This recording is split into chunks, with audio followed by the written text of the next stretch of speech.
মুরব্বী, আপনার নাম কি? আমার নাম হলো জাকির হোসেন। জাকির হোসেন। এই মাদ্রাসাটার নাম কি?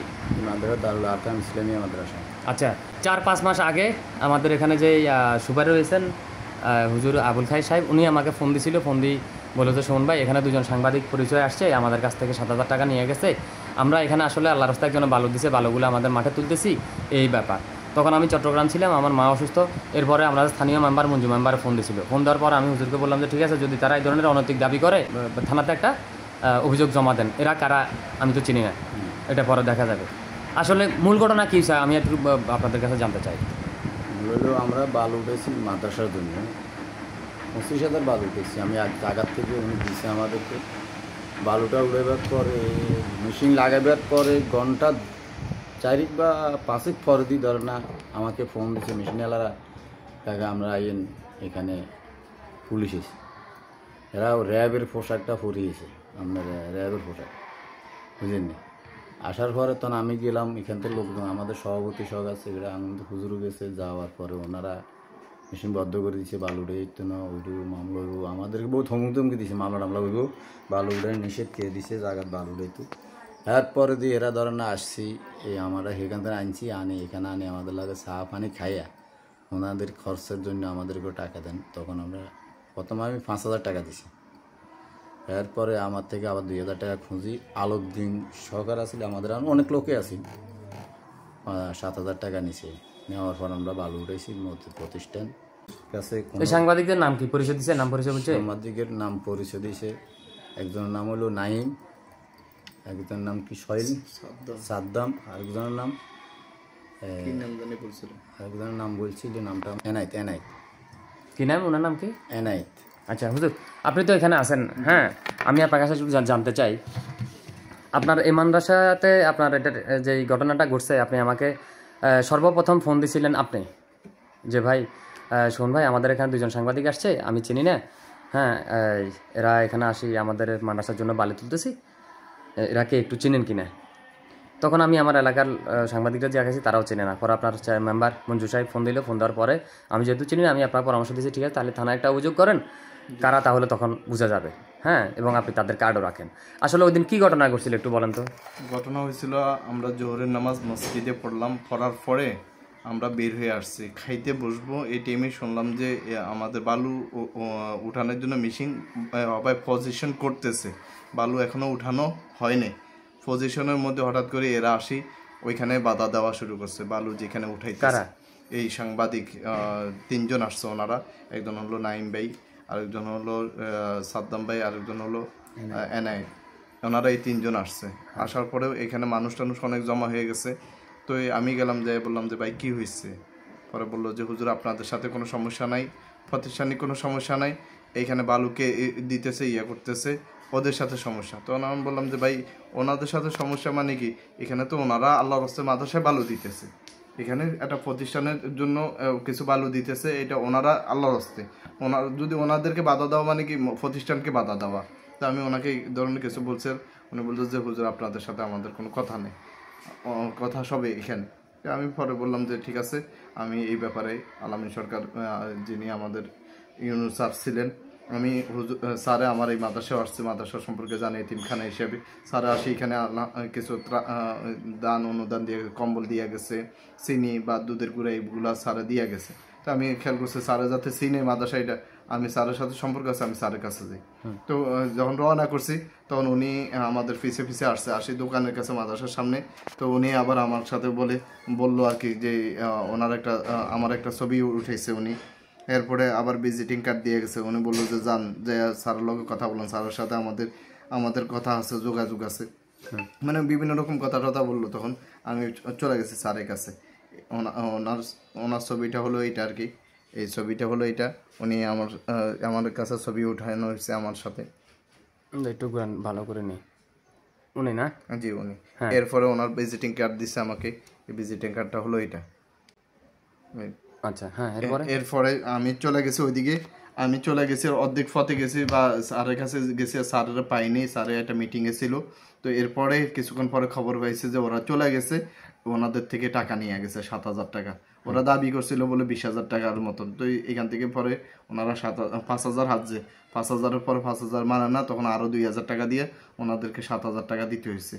তো চলে গেছে এরপরে ওনারা। আচ্ছা, আপনি শুধু কি আমাকে ফোন দিয়েছিলেন না এরপরে আমি যাইতেই আমি আগে প্রথমে যখন ওনারা আসছে, প্রথমে আমাদের ওয়ার্ডের মেম্বার ছিল ওই সময় মঞ্জুর আলম মেম্বার, ওনাকে ফোন দিছি। আর উনি কতক্ষণ বাদে আমাকে বললো যে এক কাজ করেন, এরা কোন জায়গার সাংবাদিক আসছে, আগে সুমন ভাইরে একটু জানান বিষয়টাকে। তো না, আমারও নম্বর দিছে, নম্বর আমার কাছে ছিল। তখন বললাম যে আমি সুমন ভাইরে আমি ফোন দিই। তখন আমি সুমন ভাই আপনাকে ফোন দিয়েছি। ফোন দেওয়ার পরে আপনি কয়ে আসছিলেন, বলছিলেন চট্টগ্রাম নাকি কোথায়। তখন আপনি তো এই বিষয়ে জানান না। তখন বলছে যে ঠিক আছে, আপনি থানায় এটা লিখিতভাবে ইয়া দেন। আমি আর তখন আর থানায় যাইতে পারি না, বিভিন্ন কাজের কারণে ব্যস্ত ছিলাম। আর কাকে জানাইছিলেন? এরপরে আমি ফোন দিছি সাংবাদিক সোহেল ভাইরেও ফোন দিছিলাম। সোহেল ভাইয়ের নাম্বারও আমার কাছে আছে। আমি সোহেল ভাইরেও ফোন দিছি, ওই দিন নাম্বারটা বন্ধ পেয়েছি। আহসানুল্লাহ ভাইকেও আমি ফোন দিছিলাম, ওনার নাম্বার বিজি পেয়েছিলাম। তো পরে যায় সুমন ভাইরে আমি ফোন দিছি। আমি অনেকের কাছে ফোন দিছি, কারণ সাংবাদিক আমাদের এখানে অনেকে আছে, আমি অনেকের সাথে পরিচিত আছে, অনেকে আমার মাদ্রাসায় আসছে, আমি সবার সাথে পরিচিত আছে। এই জন্য আমি ওই দিন সকলে জানাইছি। যে উনি যে বলছে ওনারা যে র্যাবের মতন পোশাক দেখা যায়, ওনারা কি ড্রেস পরে আসছে একটু দেখান তো। ওনারা আসছে যে মানে ওই যে সিভিল পোশাক, যেটাকে সিভিল পোশাকের উপরে যেভাবে র্যাবরা একটা পোশাক পরে, ওই ইয়াটা পরে আসছিল। র্যাব পোশাক আছে আপনার, ওই ক্যাপ, র্যাবের একটা ক্যাপ বা গায়ে থাকে যে ওইটা এই ইয়াটা পরে আসছে। তো এই জন্য সাধারণ মানুষগুলো ভয় পেয়ে গেছে যে মনে করছে পুলিশ বা ইয়াটি আসছে। প্রথম আমি দেখি মানুষ ওরা পুলিশ বা র্যাব হইতে পারে, তখন আমি ফাঁকা যাই, আমার কাছে খবর আসছে যে পুলিশ আসছে। আমরা সাংবাদিক, আমরা আইছি আমাদেরকে যাক, হয়তো আপনারা চিনতে পারেন না, এটা আমি চিনছি। এটা হলো আমাদের যে ফ্রেশের পোশাক আর কি। হ্যাঁ, এটা অনেকেই আমার কাছে প্রথম খবর আসছে যে পুলিশ এসেছে, আমাদেরকে ফোন দিয়েছে ওরা, পুলিশ এসেছে। আমি যে এত পরে দেখছিলাম, আমার কাছে প্রথমে খবর আসছে যে পুলিশ আসছে। কিরে পুলিশ আসছে, পরে আমি নিজে দৌড়ে গেলাম। আপনার উপরে নিচে সব দেখতেছি কোরআন শরীফ এবং ধর্মীয় বই। আপনি আল্লাহকে হাজির নাজির করে বলেন, এই যে নাইম সাদ্দাম যাদের কথা আপনারা বললেন, এরা কি আপনাদের কাছ থেকে আদৌ টাকা নিছে না নেই? নাই, টাকা নিছে শিওর কাকা। আমি আপনাকে আবারও বলি, হয়তো আপনাদের এই ভিডিও প্রশাসন দেখবে, এসপি সাহেব দেখবে, ওসি সাহেব দেখবে, পরে আবার অস্বীকার দিতে পারতেন না। হ্যাঁ, আদৌ কি তারা টাকা নিছে? সত্য করে বলেন। 7,000 টাকা নিছে, এখনো লেখাও আছে আমার কাছে। আমি ওইটা দাঁড়িতে আমি লিখছি, আমার হিসাবের খাতায় লিখছি, লেখা হয়েছে সাংবাদিক আমি 7,000 টাকা দিছি। এটা তো লেখা হয়েছে হিসাবের খাতা। এটা হচ্ছে আমাদের মসজিদের কাজ চলমানের অবস্থা। ওখানে কাজ চলা অবস্থায় আমাদের এখানে সাংবাদিকরা আসছিল 3 জন। একজন হচ্ছে মুজাহিরুল ইসলাম নাইম এবং নাইম, তারপরে এনায়েত সাদ্দাম। এরা এসে আমাদের কাছ থেকে, সমাজের কাছ থেকে 7,000 টাকা নিয়েছিল। এটা আমরা ওইখানে, ওই জায়গায় আমরা এখানে লিখে রাখছি 25/10/2000 কত 2024 কেমন? জি। আপনারা তো, আমাদের হিসাব সবসময় ক্লিয়ার থাকে। আপনি কি সেদিন ছিলেন? জি, আমি ছিলাম। আপনি কি দেখছেন ওদেরকে? জি, দেখছি। আচ্ছা, ওনারা যদি সামনাসামনি দেখেন চিনবেন? অবশ্যই চিনব। টাকা দেওয়ার সময় ওখানে আর কারা কারা উপস্থিত ছিল? কে কে দেখছে? বহুত লোক আছে। 2-4 জনের নাম বলা। আলাউদ্দিন, কাজল মাঝি, হ্যাঁ কাজল মাঝি, তারপর আসিল তো মেলা লোক আছিল, অনেক লোক ছিল। সাংবাদিকদের নাম পরিচয় কি দিয়েছে? নাহিম, সাদ্দাম, এনায়েত, এরা 3 জন। বড় দাবি করছে 20,000 কইছে, দাবি করছে ঠিক আছে, তবে আমরা 20,000 দিন, আমি 5,000 প্রথম 5,000 দিছি। হ্যাঁ, 5,000 দেওয়ার পরে না এটা হবে না, আমাদের খরচ বসে না, আমরা বহুত জায়গাতে এগুলো খরচ করতে হবে। তখন এরা আর 2,000 টাকা আমরা কই বলি 2,000 দেন, তো আমি তাদেরকে 2,000 টাকা দিয়ে 7,000 টাকা দিয়েছি। আঙ্কেল আপনার নাম কি বলছেন? আমার নাম জাফর হোসেন। আচ্ছা, আমি আপনাকে বলি, আপনি তো কোনো অবৈধ বালু তুলেন নেই বা তুলতেছেন না, অবৈধ কাজও করতেছেন না, তাহলে আপনি অবৈধ কাজ না করলে আপনি তাদেরকে টাকা দিলেন কেন? এরা আসি আমাদেরকে খুব ভয় দেওয়াইছে। এরা বলতেছে পুলিশ আসবে এখানে বদ্ধ করার জন্য, বালু উড়ান নিষেধ। আপনারা বালু উড়াইলেন কেন? বালু উড়াইলে এখানে মামলা হবে, বহুত দমক দেওয়াইছে। দেওয়ার পরে সেখান থেকে আমরা এদেরকে বুঝে উঠে আনছি, বা মেশিন এলাদেরকে টোটাল, এরা বলতেছে টোটাল মেশিন সহকার লয়ে যাবে। তখন আমরা বললাম ওদের মেশিন সহকার নেওয়ার দরকার নেই, এটা আমরাই বুঝবো। আমি আনি এখানে দোকানে বসাই, বিএমপির ক্লাব আছে ওই টাইমে, এখানে তখন ক্লাব করছে, ওই ক্লাবে বসাই, তাদেরকে চা নাস্তা করাই, বুঝে শুনে ওরা বললো যে পরে বলে যে না টাকা দেন, 20,000 চাইছে। আমরা 20,000 দিন, আমরা এত টাকা আমরা দিতে পারি যে আমরা সরকারি কাজ, আল্লাহ হস্তে কাজ করাই, মানুষের খোঁজা টাকা দিই কোথেকে তুমি আপনি মুরব্বী মানুষ, এই যে কথাটা আপনি বলছেন এই তিনজন সাংবাদিক আপনার টাকা নিছে, আপনি আল্লাহকে হাসিনা হাসিনা বলতেছেন তো? আমার থেকে টাকা নিছে আমার হাতের থেকে, আর আমার এটা ডায়েরিতে এখন লেখা আছে। এটা এই বালু এটা দিচ্ছি, এটা কেমন যাক আপনারা দেখতে পাচ্ছেন যে এটি একটি আসলে ধর্মীয় প্রতিষ্ঠানের এতিমখানা। আমি আপনাদেরকে সাইনবোর্ডটা একটু দেখাবো। এই যে এটি হচ্ছে দারুল আরকাম ইসলামিয়া মাদ্রাসা ও এতিমখানা। এখানে অসহায় হতদরিদ্র এতিমরা পড়াশোনা করেন। এটি একটি প্রত্যন্ত অঞ্চল। হ্যাঁ, এই যে এখানে রান্নাবান্না চলে। এখানে পাশে পুকুর, হ্যাঁ এই পাশের পুকুর থেকে এখানে মাটি ভরাট করা হচ্ছিল, কিন্তু তারা এখানে এসে বাধা দিয়ে তাদের কাছ থেকে টাকা নিয়েছে।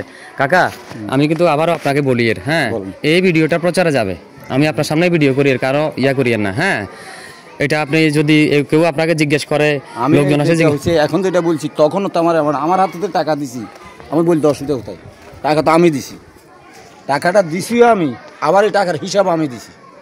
তো আমি বলতে অসুবিধা কোথায়? সে তো টাকা আমার থেকে নিচে 100 তো 100 শিউর। এখানে 1 2 জন না, 10 থেকে 15 জন লোক আছে। 1 তারিখে দুপুরবেলা 11টার দিকে আমার বাড়িতে একটা অনুষ্ঠান ছিল। তখন মানুষের খাওয়া দাওয়া মনে করেন এগুলো করাই টরাই মনে করেন দুপুর 2টার দিকে মনে করেন ঘরে ঢুকছি। ঘরে ঢুকার পরে দিয়ে চাইছেন ডিবির পোশাক পরি মনে করেন তারা মনে করেন 3টা লোক আছে। একজনের নাম নাইম, আর একজনের নাম এনায়েত, আর একজনের নাম সাদ্দাম। তারা মনে করেন আর ঘরের পিছনে নিয়ে মনে করেন ডাকে নিয়ে তারা মনে করেন হাত থেকে টাকা চাইছে 2 লাখ টাকা চাই। তারা মনে করেন টাকা দিতে পারি না মনে করেন আর পিছনে নিয়ে পলা নিছে। ওরা তো তার করে চিনি না, সামাজিক ফোন বাইরে মনে করেন আর ভাইও তারা মনে করেন ফোন দিছে, আর মনে করেন তে বললো যে তারা আমরা চিনি না কইছে। আর ইয়ার ভরে দিয়ে মনে করেন তারা টাকা চাইছে, আর ফাঁকলে টাকা ঢুকে নাই। আর দোকানের বাজারে আর দোকানে গেছি, দোকানে যাইও মনে করেন নিয়ন্ত্রণ আইসে ফেসবুকে লাইভে মনে করেন আর মেয়ের অভিজ্ঞতার একটা মেয়ে, আর ওই মেয়ে টেবিলে এখানে দাঁড়ানো আসিল। আর মেয়েরাও মনে করেন ছবি টবি দিয়ে তারা মনে করেন এগুলা প্রকাশ্য করতেছে। তারা যদি মনে করেন যদি অন্যায় করলে মনে করেন যদি কোনো লোকে কমপ্লেন দিয়ে থাকে, মনে করেন থানা আছে এবং সমাজ পর্যায়ে আছে, 4 নম্বর আছে, কোর্ট আদালত আছে, তারা এবার মনে করেন আইনের পর্যায়ে যাবে। তারা ডিবির লোক সাজিয়ে মনে করেন আর বাচ্চা এইভাবে দুর্ঘটনা করো, এইভাবে আর অবিবাহিত মেয়েরা মনে করেন তারা অবিবাহিত মেয়েরে তারা ফেসবুকে কেন দিল, ইয়ার বিরুদ্ধে এবং মনে করেন ভিডিও কেন দিল, এবং তার জন্য এবং মনে করেন যদি হাইকোর্ট লাস যাইতো তাহলে আজ যাবো, তার উপযুক্ত তার বিচার চাই। তারা মনে করেন ছলনা করি এগুলা মনে করেন আর নিজের উপরে আর মেয়ের উপরে এগুলা তারা করতেছে। আমি সজ্জবর থানায় এবং মনে করেন লিখিত তার কাছে অভিযোগ দিছি, থানার মাধ্যমে মনে করেন আমি তার কাছে উপযুক্ত বিচার চাই।